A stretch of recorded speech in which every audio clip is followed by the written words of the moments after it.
My position in general is to be the person who basically is in charge of ordering all the produce that comes into the department. So I determine which buyers or farmers to get the produce from each day. We get orders 7 days a week. All of it's local, all of our produce is local. So I'm deciding between anywhere from 6 to 10 farms a week to get stuff from. We have a lot of farms that just supply 1 or 2 big items, and the rest I'll just pick from all the different farms as far as who gets to bring what each week. Well, it's got certainly a lot of benefits. There's a lot less synthetic pesticides and chemicals that are going into the soils each year, supporting organic produce. Biggest one I'd say is during the summer when we've got all of our local farms. We're sourcing food that's from only 20, 30, 40 miles away. So you're having a lot less fossil fuels that are being used to transport all those goods. Whereas if we got all those goods from a warehouse in Eugene or Portland, they'd be traveling hundreds of miles to get here.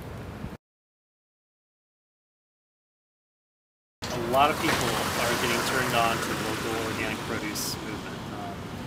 We've seen just a huge increase year after year of people who come to the co-op and are starting. You said, "Oh, I've never been to the co-op and I want to start buying local produce." And so it's getting a lot bigger, and it's also a lot more people want to start growing local produce. A lot of startup farms in the last couple of years, and to the point now where it's gotten to be a daunting task to order from so many farms because a lot of people want to start farming.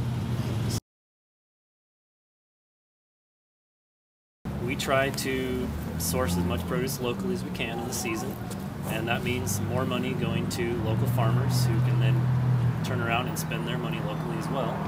And there's, the farms get to go and spend their money at the farm stores and feed stores locally, and so it's all just kind of keeping the money in the community. Competition is one.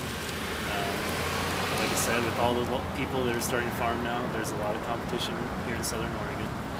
And the other one is just probably prices. Trying to make money out of it is tough. You got to have the right markets, and it takes a couple of years to get established, I think, for sure.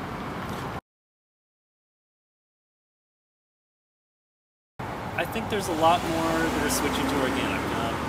Here in the co-op during the off-season, like the winter when we're sourcing produce from, a lot of it from California or other places, Texas, where it's warm, a lot of those big farms down there that started off conventionally have switched over to organic.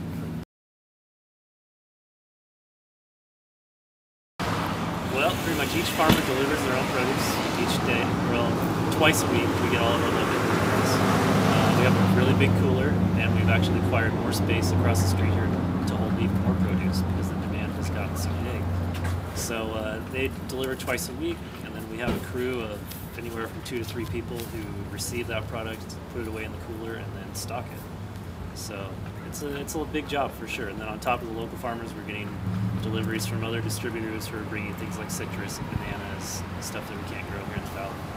So it's a 7-day-a-week receiving and stocking job for sure.